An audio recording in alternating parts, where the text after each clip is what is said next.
Hey girl. Hey mama. Ready to get unschooled? Totally. Welcome to Moms Unschooled, where we break down all the things from the mundane to the magnificent, so you can think for yourself and do what's right for you. What do we need to get unschooled about when we are thinking about what homeschooling is, who it's for, things like that? Let's do it. Okay, so just some knowledge for everyone from the National Center for Education Statistics. Homeschooling's grown immensely since the 1970s, and they break it down into a couple reasons why. But one thing that they really don't discuss as much is the rising education level for women. In some ways, homeschooling is a luxury in that you can have and afford a parent to be home. Sure. And that parent is more likely to have gone to college or have their high school diploma and things like that. So that's one of the things that is not often talked about, and I thought it was interesting that the National Center for Education brought that up. Another thing I thought was interesting, it says some of the reasons African American parents choose to homeschool centered around teaching their culture to their children and avoiding racism. Wow. That is a very powerful thing that I think some of us don't even consider why people would make that choice. When they studied whether homeschooled children scored better than non-homeschooled children on standardized testing, the homeschooler children did. However, you have to decide for your family the worth you are putting in standardized testing. More and more colleges are not looking at SAT scores, as valid of a measure of your academic success and achievement. Pop quiz, Erin. How many hours a day do you think homeschoolers study? 3. That's right. Boom! That's right. I'm officially a homeschooling mom. I know. You just made the right decision. And I know that's different for grade level and things like that. So that's on average. Sure. Here's another one. How many children are in the average homeschooled family? Ooh, 3? 3 or more. 52%, 3 or more children in the family. I can see how that would work out for convenience purposes, because if you were homeschooling one and you had like 2 other kids in potentially 2 different schools, I don't even know how you would manage that. Sure. I know there's a couple people around in our community who are trying that, actually who tried it even before the coronavirus. It'll be interesting. I think it's really neat that they are giving that a go, giving each child what that child thinks he or she needs or wants. And so good on them. I actually know of one community member with 3 children. 2 children are going back to school full-time, and the 3rd child has opted for virtual learning. There is an IEP. There are some social issues. There are some things that they are just still trying to figure out. And that child completely thrived during e-learning. Mom, no hesitation. You were staying home due to anxiety last year anyway. You're staying home full-time, or you can get an absolutely awesome education for the person you are. So I love it. That's Each great. kid, have at it. Good luck. But I could also see where a homeschooling family is the whole family. Where do homeschoolers live? Do you think they live in more urban, rural, or suburban areas? Suburbia. That is wrong. I was very surprised by this. It says 62% of homeschoolers live in cities, while the others live in towns in rural areas. Wow. Now, I do not know what criteria they are using to define city. I mean, that could be, a lot of the suburbs could be in, quote, city zip codes, and we don't know how they're calculating those things. Huh. All right, this is a big one that we have been talking about in a previous episode. What are the reasons parents homeschool their children? They list 4 main ones. Concerns over safety, drugs, or negative peer pressure. They group all into one. Number 2 is a desire by parents to give moral instruction. Mm-hmm. So I can see why people wanting a more spiritual based. Yes. Mm-hmm. Is the home is a good way for them to do that. Number 3, oh man, dissatisfaction with academic instruction in schools. That's probably 5 other episodes, but I totally get that. I don't think there's a way to just pull your kid out and say, well, my homeschooling is going to be 100% better for them or anything like that. Right. But I do know that if you're having challenges with the traditional public school system, you at least have more flexibility with homeschooling.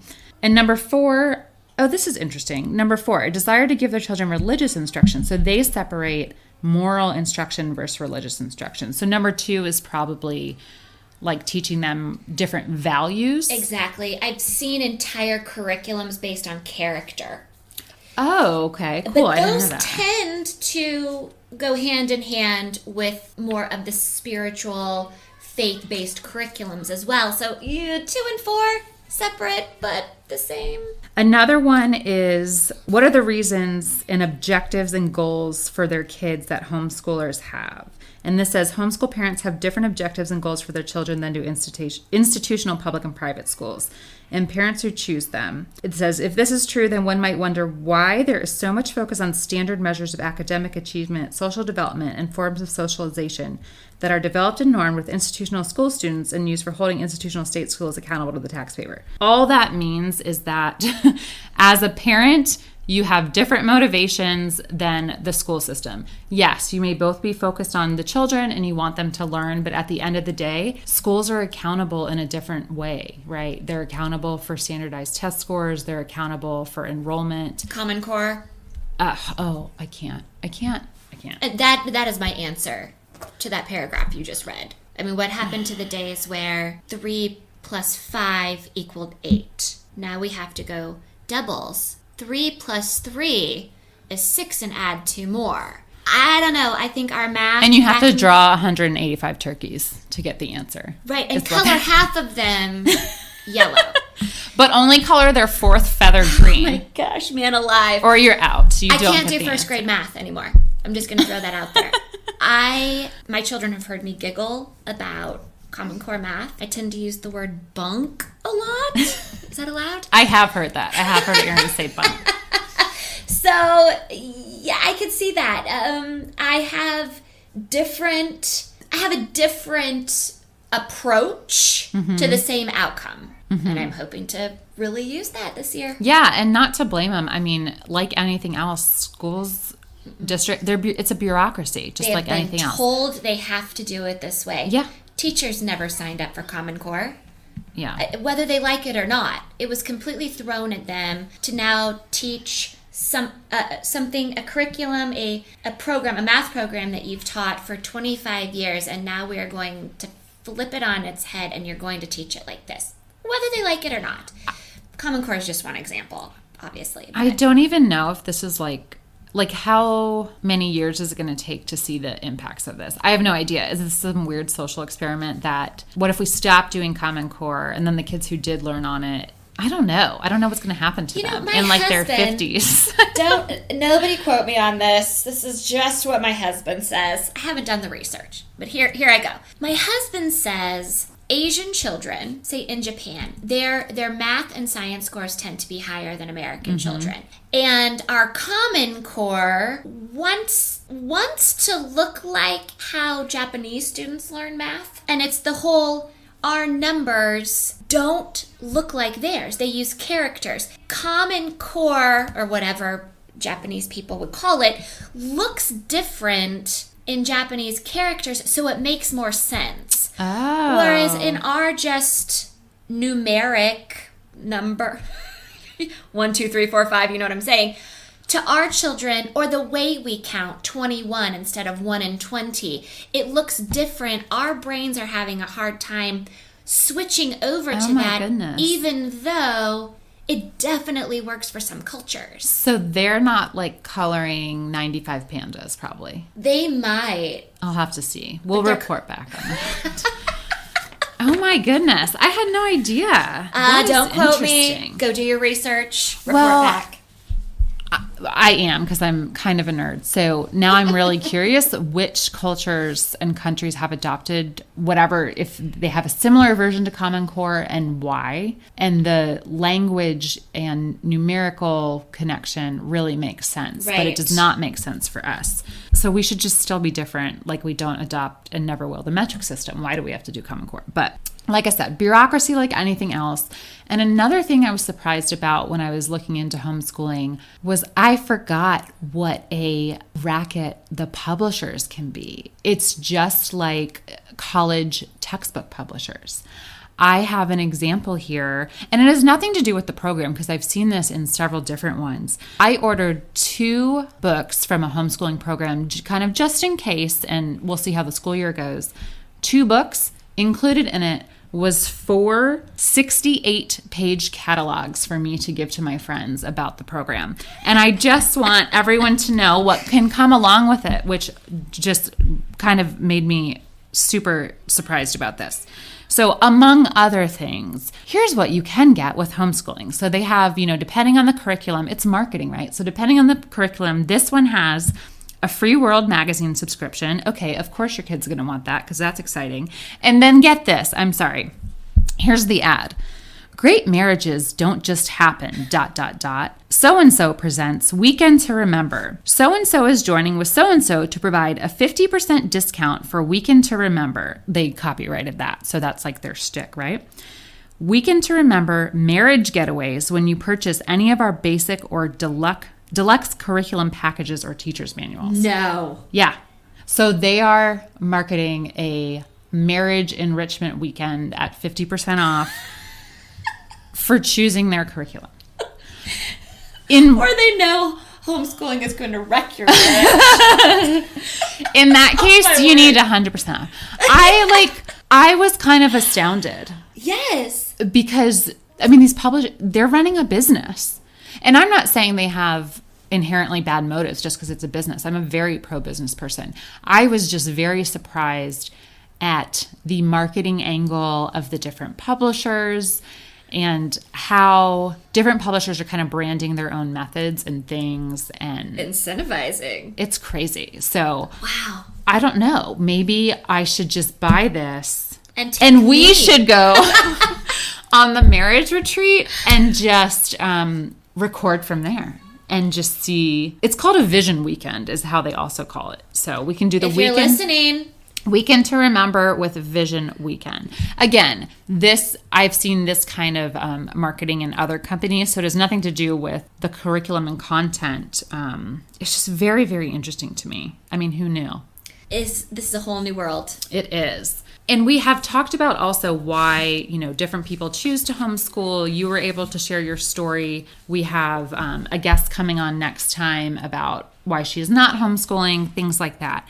And one of the things I did come across when I was thinking about homeschooling is a post by, I won't name anyone because we're not here to shame. We're just here to talk about ideas and make our own decisions. But this person's post was 20 public school things we kissed goodbye when we decided to homeschool. So these are basically this reader's version of the main benefits and why she chose to homeschool. Let's see if mine are anywhere close to hers. I highly doubt it. Number 1, she's saying goodbye to waiting on weather calls in the morning to see if school is canceled or not. Ooh.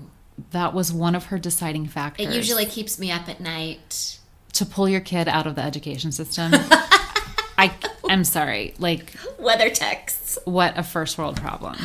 Similarly, number 2, she's happy that she no longer has to wait on early pickup calls in the afternoon. So she is also tying that to weather and says the Board of Education makes a call about when you should come retrieve your kids when bad weather hits. Annoying, maybe, 3 times a year, but I'm not sure that's a reason I would pull my kid out of school. I would feel comfortable coming to get them in the safety of my own car. Yeah. Number 3, powerless over frenemies. So she is talking about frenemies and bullying, and basically now that her kid is home, her child does not have to experience those things. What say you?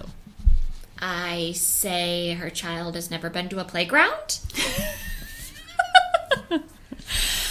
I'm not sure that's a reason to homeschool. Now, if your kid is having horrible issues at school, it's ruining their self-esteem, the school is not being active about anything, you're doing what's best for your kid, I get it. But I would not group that into a reason to homeschool. No. If your children are coming home beaten up, absolutely, there has to be some new options on the table. I'm getting to be a banner rooster just thinking about that. But in terms of frenemies, I think school is a very strong choice where our children can can learn and grow in a relatively safe environment to do so.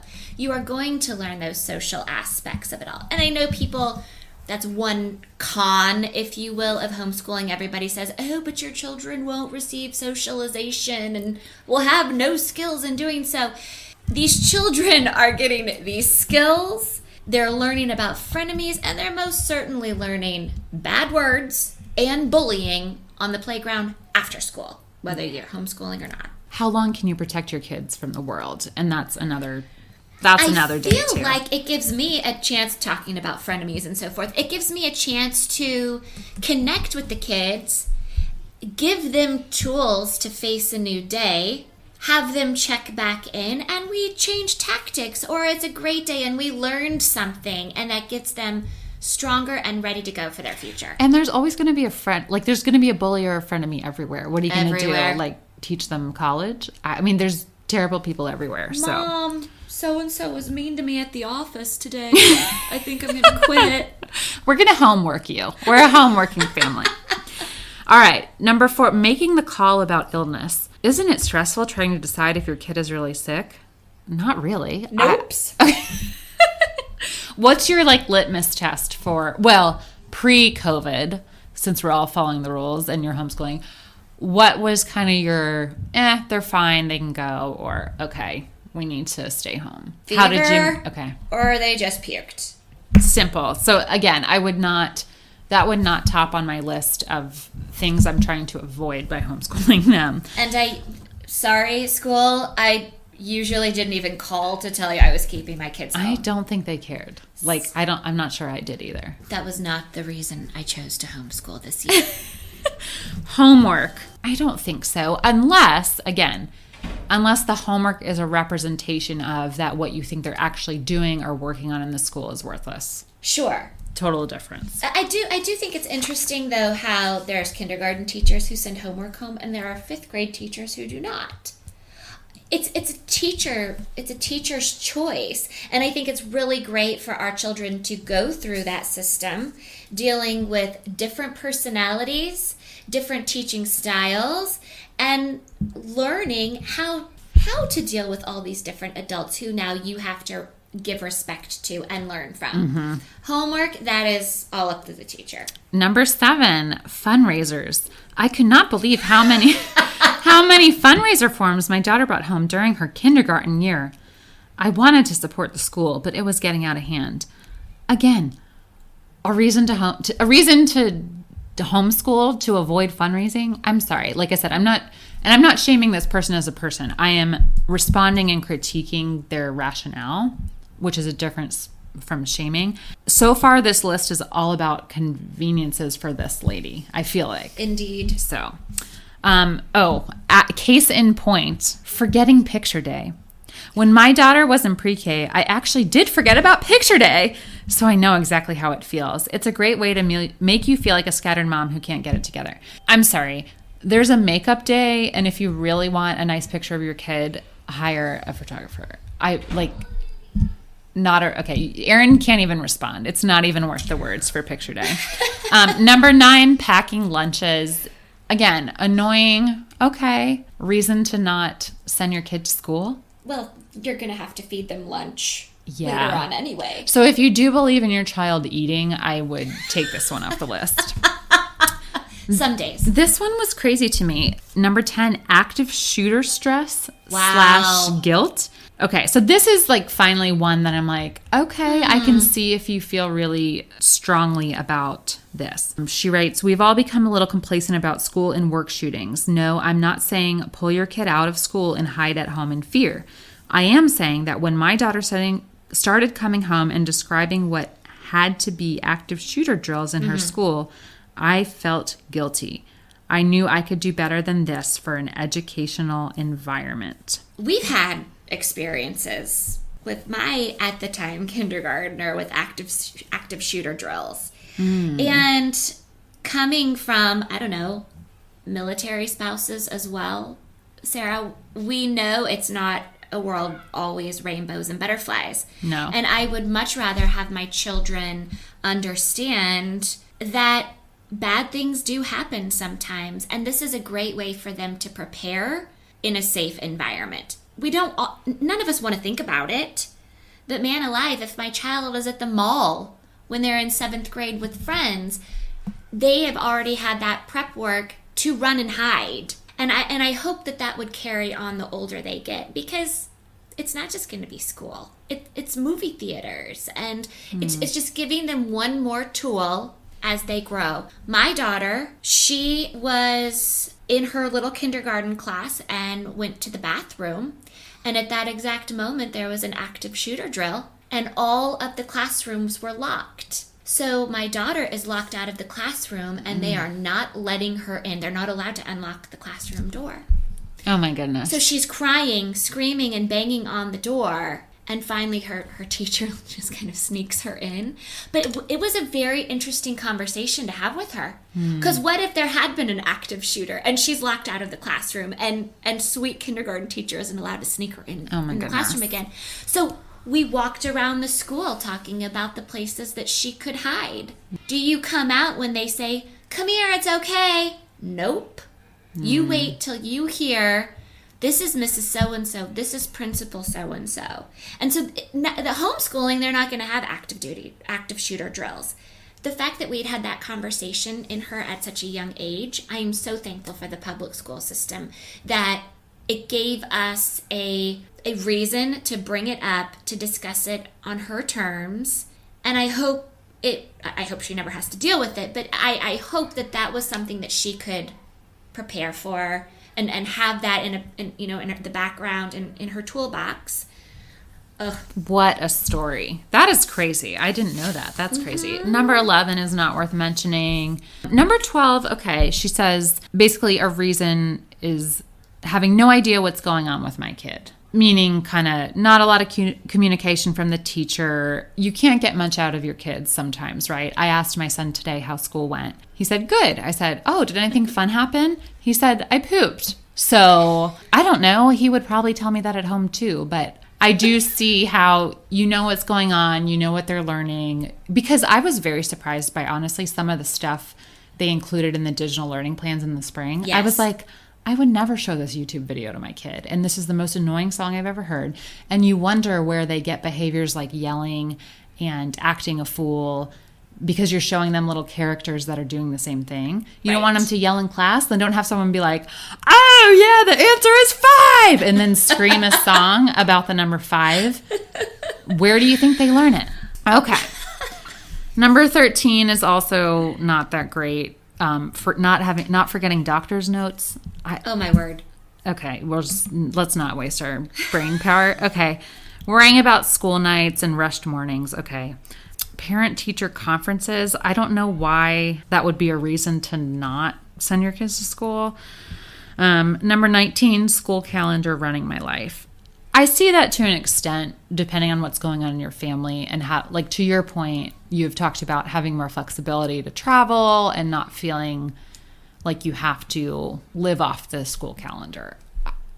But that never really sounded like that was your top or a very pressing reason. No, and families have to decide what their priorities are, right? If it's not school, is it activities? Is it church functions? If you don't want to do school events, you don't have to. Go to school, you show up, and you come home. And if that's what you choose to do, you are perfectly entitled to do so. Yeah. You get to choose what runs your life. In a school calendar, they have Labor Day Monday off. Great. But you can take Tuesday, or you can take you can take an extra day of Thanksgiving. You get to do what you want. You are still in charge of your own children. Yeah. Whether they're homeschooling or going to school. That's true. And number 20, I don't remember because when I looked at it, it wasn't even worth printing on. I saw that it was going to be on the third piece of paper, and it was so bad that I wouldn't put it on the paper. So you saved a tree? Yes. Good for you. So yeah, I just use this to examine different decisions people are making and what they are basing those decisions off of. So I just thought, I have never heard a list like this. No, it's interesting to hear people's perspectives, but in all of the conversations I've had in the past 6 months for people's varying reasons, with what they're choosing. Doctor's notes was not one of them. Well, I've never had to bring a doctor's note for anything. No. So I'm not sure what's happening where this lady is sending her kids to school. Well, now she's homeschooling, so it doesn't matter. So she can write herself the note. Right. And she won't have to worry about it. Hand it to the principal. Awesome. Thanks for throwing some knowledge around and getting unschooled. Thanks for listening to Moms Unschooled. Subscribe on YouTube, follow us on Facebook, or email us at momsunschooled@gmail.com. Choosy!